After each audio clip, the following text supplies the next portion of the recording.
discussing on fluid mechanics, which comprises four units: surface tension, fluid statics, fluid dynamics, and viscosity.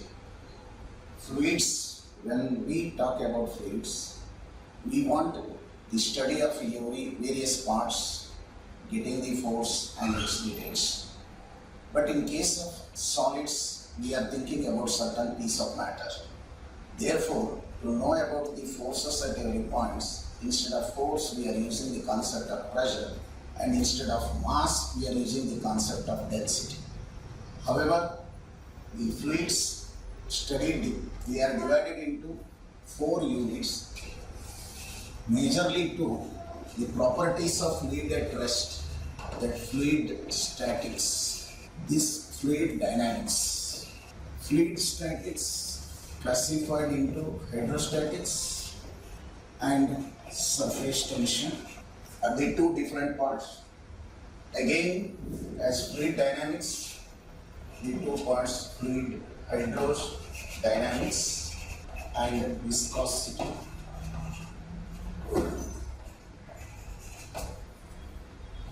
So let us see about the first unit as hydrostatics or fluid statics. So the first unit as hydrostatics. So in hydrostatics, as briefly I discussed about what is thrust, then come to the concept of pressure. Pressure, we deal with the atmospheric pressure, then come to Gauss pressure and absolute pressure, we come to the hydrostatic paradox. And after this, we deal with Archimedes principle, where we deal with the relative density of substances. And finally, about the laws of flotation. So in the first unit as hydrostatics, we are discussing about the force exerted by liquid on any surface coming in contact, which you learned it as a thrust. And then thrust per unit area experienced by any surface with liquid is called as a liquid pressure. This liquid pressure we understand with atmospheric pressure and also Gauss pressure, which purely of that of the liquid, and total of the two is considered as absolute pressure, and then hydrostatic paradox, a mystery in the fluid dynamics or fluid statics. Then come to the Archimedes principle, more vital part, which relates to the relative density and helps to measure the density of various matters and also volume of irregular bodies, and even to verify the standard relations designed by mathematics about finding the volume can be verified using the Archimedes principle. Then laws of flotation, the conditions when the body can float on the surface of any liquid. But with first as a fluid thrust. So as I expressed, it is nothing but the force experienced by liquid on any surface coming in contact with it. If it is a surface and a normal force, and this is the surface, and any liquid you have taken in some container. This normal force is defined as the fluid thrust. It is nothing but normal force exerted on a surface due to liquid. Is a vector quantity and it has dimension m l t power minus 2 and its SI unit is Newton.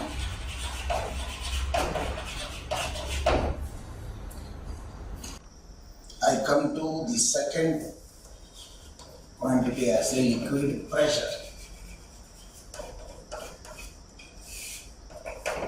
So at any point inside a liquid, if you observe, the pressure is experiencing at that point is independent of direction. So to define it, pressure is nothing but fluid thrust per unit area of contact. It is a scalar quantity. Its dimensions is m L power minus 1 T power minus 2. SI unit, usually we write it as Newton per meter square, or it is Pascal. So consequence of pressure, that we know when a sharp blade can easily cut any substance. Because of sharp edge, area is less. The force can easily cut the any solid parts. And here a camel is walking on sandy bed.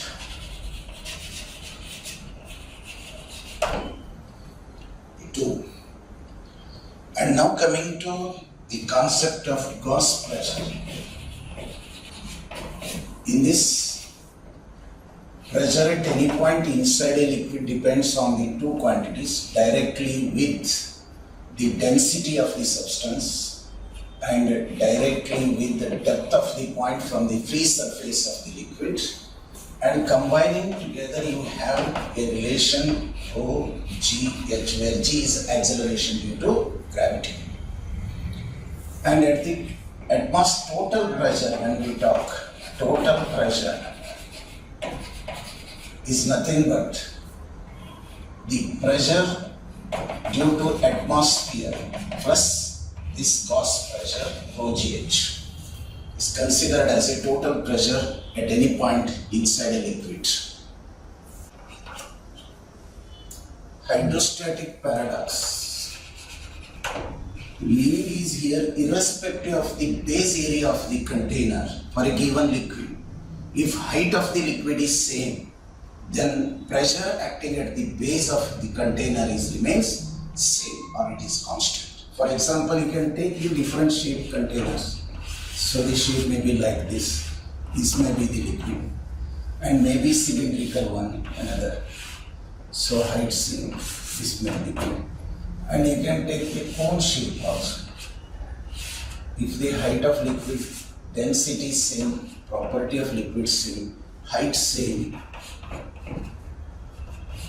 then the pressure acting at P1, P2, P3 at the base, if you take, they are found to be same. P1 equal to P2 equal to P3. This is called as hydrostatic pressure.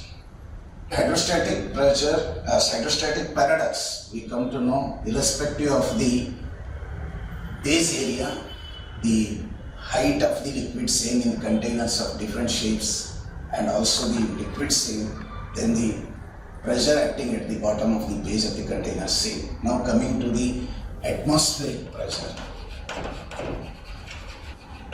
Torricelli tried and obtained the expression for the atmospheric pressure first time. However, now we standardized it and taking the values. Atmospheric pressure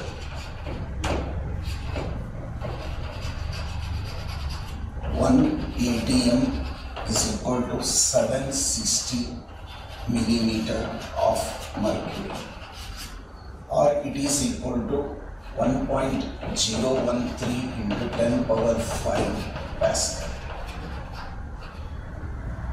Or here 1 bar, it is almost approximately equal to 1 bar. Here 1 bar is nothing but 10 power 5 Pascal. And 1 torr is equal to 1 millimeter of mercury. Therefore, 1 atmospheric pressure equal to 760 torr approximately. So this is how we see atmospheric pressure. 1 atmospheric usually taken it as a standard of equal to 760 millimeter of mercury, or 1.013 to 10 power 5 Pascal. or it is almost equal to 1 bar. 1 bar is nothing but 10 power 5 Pascal, which is almost nearly equal to that of given atmospheric pressure. But however, one torr term is used where it is equal to the pressure equivalent of 1 millimeter of mercury. Or 1 atmospheric pressure, if you want to express in terms of torr, then it is equal to 760 torr. So coming to the next term, I said Pascal's law. External pressure applied at any point. That's one here. I can say the pressure can be written as F1 by A1 at one surface point and F2 by A2 at another. Applications are concerned hydrostatic or hydraulic lift or jack,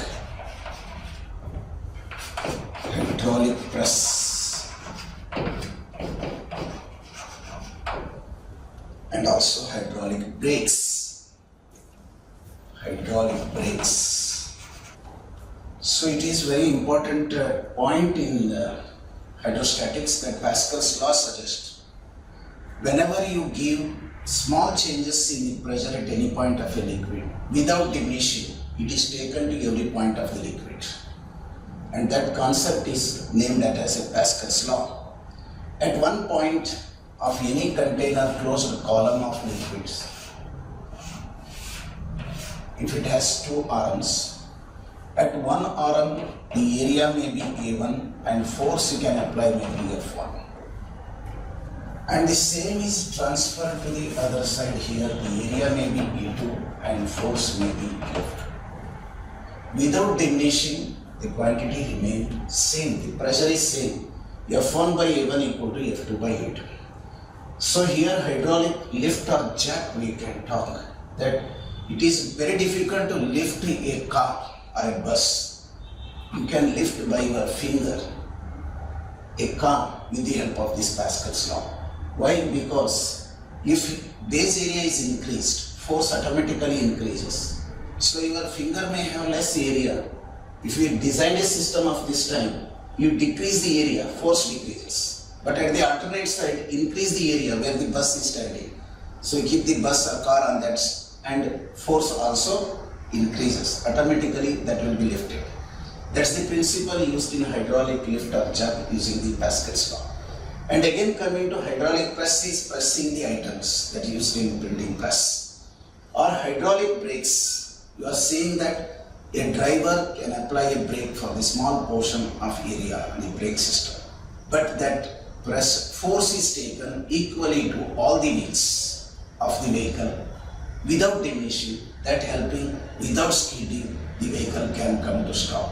Because one force applied at one point without diminishing taken to every wheels equally and helping to stop the vehicle.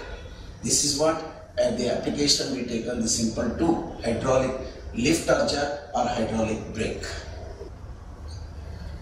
So the next one is about the force of buoyancy. Whenever we take any substance into a liquid of some density rho, the upper portion and lower portion of the body taken into the liquid experience different thrust. The pressure at the top is found to be different than the bottom. So there is a difference in between the thrust also. Area may be same. The upthrust, what we call it as a upthrust, it is at a lesser depth H1, the second one is at a higher depth H2. Upthrust is found to be more than the downthrust. This net upthrust,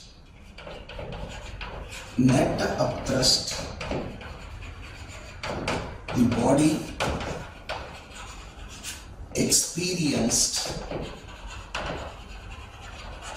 when it is taken into a liquid is nothing but called as force of buoyancy. So it is alternately can be thought of as the force of buoyancy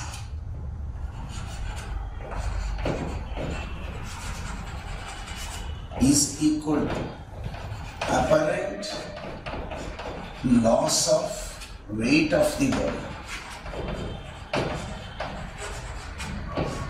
which may be equal to weight of the liquid displaced. So the force of buoyancy is nothing but when a body is taken into a liquid, the upper portion of the body experiences a downward force and lower part of the body experiences a upward force due to the liquid.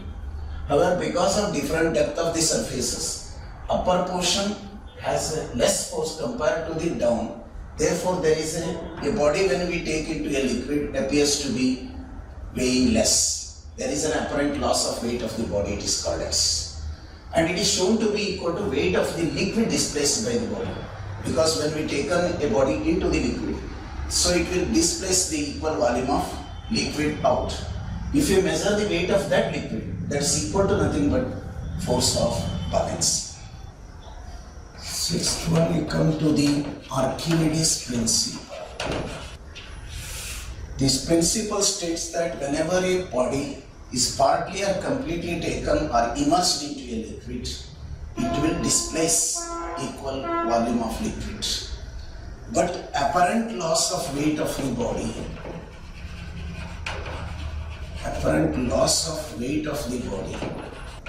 this is the mathematical relation to that of the Archimedes principle. However, this has more application in a NEET questions. Directly we can apply this thought and it is helping you to determine the density or relative density of material. For example, applications if you go to, you can determine the density of a substance, because you know density is mass by volume of any irregular body. Density of substance that may be irregular body. You can measure the mass easily, but if you immerse that body which is having irregular shape, it will displace the liquid. Measure the volume, knowing the mass and volume can measure the density of the substance. Or relative density of a substance. I go detail later to this point. And again, density volume expression of regular bodies can be verified. So mathematically we have for regular shapes like cuboid, cube, or for cone, the volume relations. You can measure the dimensions and measure the volume according to the mathematical relation. And you immerse those bodies into the liquid and measure its volume. If they become equal, then mathematical relation is right. But if they not become equal, I surely tell you that mathematical relation is wrong. But Archimedes principle is not wrong. It is exactly the same, because volume displaced by the body is equal to the volume of the body. Liquid that we get volume.